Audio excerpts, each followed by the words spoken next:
Okay, people. I'm making this because I want to explain something, right?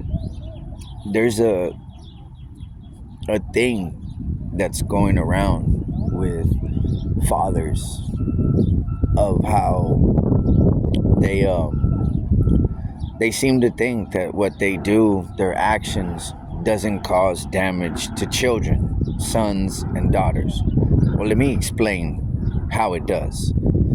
See, if you're a son and your guidance, your protector, your influence, your teacher is abusive, is violent, doesn't care, he's not gonna teach you anything but what you're seeing.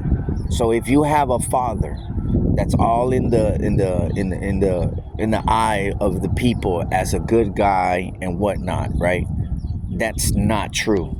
Because my father was a fucking scumbag, right? He used to take us to church Monday, Wednesday, Fridays, and Sundays, right? Because he preached and he played instruments and sing, right?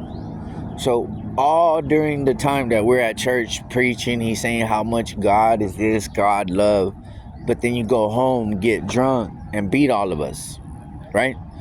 It got to the point where I got tired of watching him terrorize my mother's emotions because he was insecure, weak, and bitter, And this, as men, you have to deal with your trauma, bro. You have to deal with whatever it is you're working through: addiction, doubt, jealousy, envy, whatever it is you're dealing with. You as a man should take care of that, because if not, you're going to pass it on to your family, which your wife is going to hate you, resent you, because you're not the guy she married no more. Your kids are going to dislike you because you being their protector, now you instilled fear in them. See, when that happens, fear overrides love, fear overrides respect. So when you fear someone, eventually you're going to lose respect. So that's what happened with me. My dad would get mad because when he would hit me, I wouldn't cry no more. So he resorted to torture tactics, right?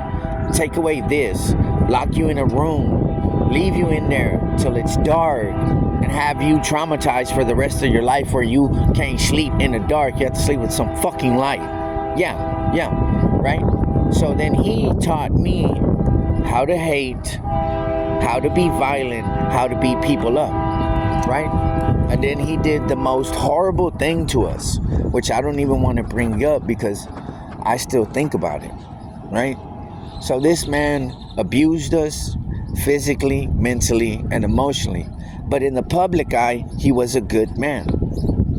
In the public's eye, he was the person to go to for guidance, strength, and leadership. That's what this guy was. But whenever we seen his real face, he was weak, he was hurt, and he was confused, right? And he took it out on us.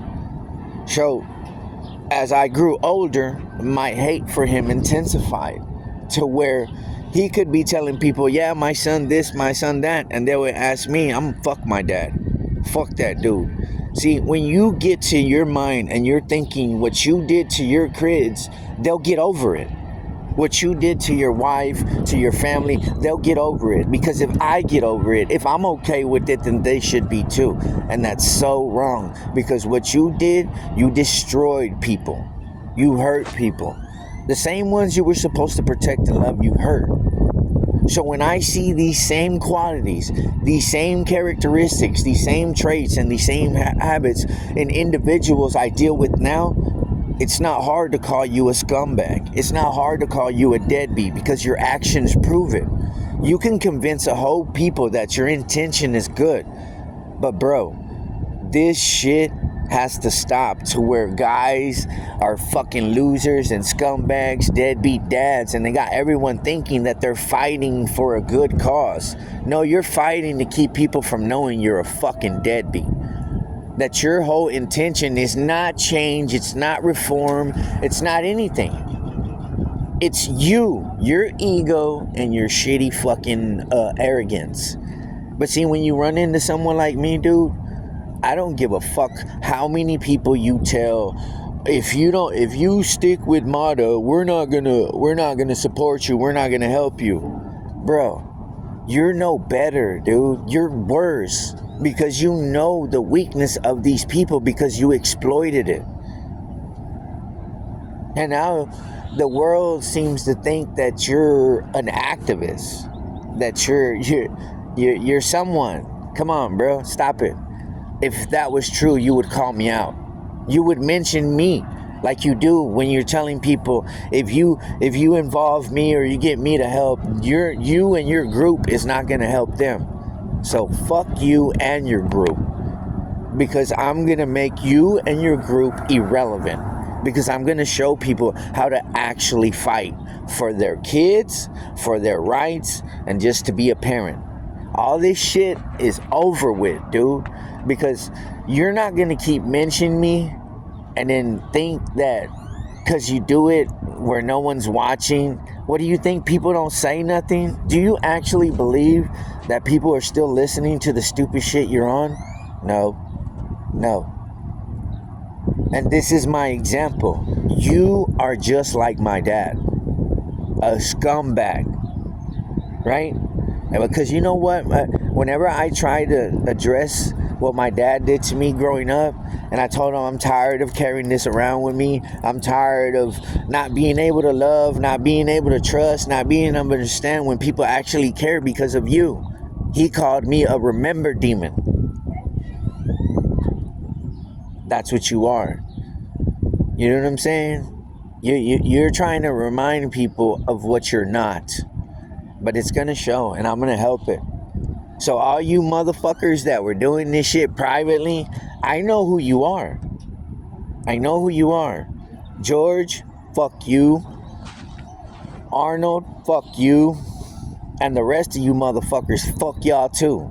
Because one thing about me, dude, I don't need to scam. I don't need people to fight, right? Because in case y'all forgot, look what they did to y'all motherfuckers. Right? Y'all all bitter, and then y'all want to use the court because y'all mad because y'all didn't get your way. Fuck y'all. Fuck y'all. And I meant that. And if you feel some type of way, come on, visit me. We can talk about it. We'll do a live interview face to face. You know what I'm saying? Those are the interviews I want. Come fuck with me. You know where I'm at? Fort Worth, Texas. Now, I'm not on no violence, on no hate shit, right? Because you bitches are going to quit talking shit like you mean something, homie. You know what I'm saying? Whenever you can make a difference in a police department like I have with Central Division and South Division, then you can start saying that I'm not on shit. Until then, stay the fuck silent and in your motherfucking lane, because bitch, you will get run over in mine. I don't play. I'm not friendly. I don't know what you dudes thinking about that you can whisper and all this. You are bitter parents, and I'm going to expose each and every one. Because remember, who'd y'all send y'all case files to? Who'd y'all ask for help? I didn't ask y'all to come fucking help me fight the criminal courts in Fort Worth. I didn't. I never have. But you know what I do? I've been all over Texas in family courts. I've been to different courtrooms helping other people, right? Because that's what it's about. If you stand for anything, stand for each other. And if you're in the way, I'm going to remove you. Stay in your fucking lane, dude. Don't play with me, right? Because I know the definition of a loser and a deadbeat. And y'all motherfuckers are it. How one motherfucker who refuses to see his kid gonna talk about he fighting for his kid. Dude, you held your kid hostage, man. Shut the fuck up. I told y'all, leave me out of it, leave my name out of everything. Y'all would not listen. I'm coming.